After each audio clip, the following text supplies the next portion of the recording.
It was a Year 11 religious education lesson about peace and war. We all entered the classroom and we were told to take our usual seats. In front of us there were a pile of pink cards, a pile of red cards, a black marker pen and 2 envelopes. We had to write a positive on the pink card and a negative on the red card about each person in the room and place them in their envelope. On the back of our positive envelopes we wrote, "Open this when you're having a bad day," to remind us of all the good in our lives and the positive opinions and outlooks people have on us. However, on the negative envelopes, we sealed them up, took them one by one to the front of the classroom and put them in the shredder. Our teacher asked us if we could rebuild our negative envelopes. We all replied no. Our teacher then quoted, "It is better for us to let go of the negatives in our life than it is focusing and remembering them and developing a war in our head. But it is also better to be reminded of the positives in our life to keep our minds at peace." Key message within the piece is throwing away the negativity and maintaining the positivity for a successful outcome. More specifically, trying to develop a positive social bond between members of the group, interacting thoughts and emotions and channeling them within a positive manner. Experienced work from the moment we entered the room. Even though the classroom settings and topic choice remained the same, the approach that the teacher took to presenting the message was different. However, I feel this approach cannot be delivered to the same class more than once.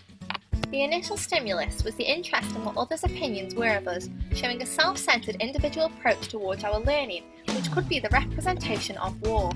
Before we all came together socially to share our positives representing peace. This meant that there were no correct answers, just us trying to find a strong correlation between what we believed to be right and wrong. The approach the teacher took to deliver the end message was incomplete and required cooperation to achieve, meaning our opinions were irrelevant, but the ability to comprehend and follow the instructions helped for the outcome to be conclusive.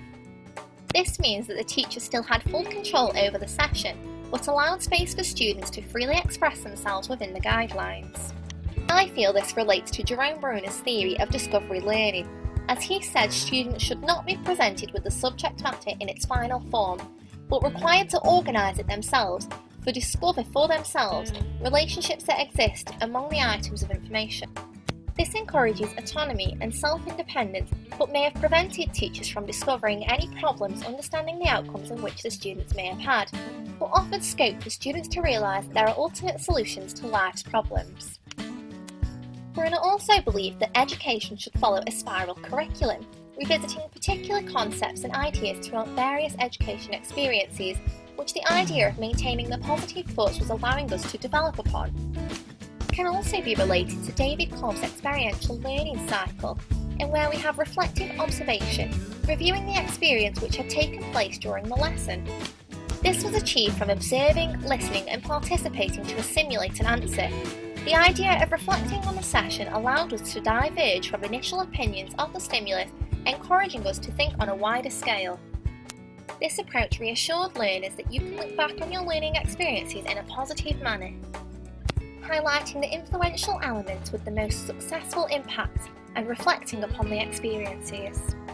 These learning experiences are important, as it's these interactive methods of learning allowing me to engage with my peers which are personally more memorable.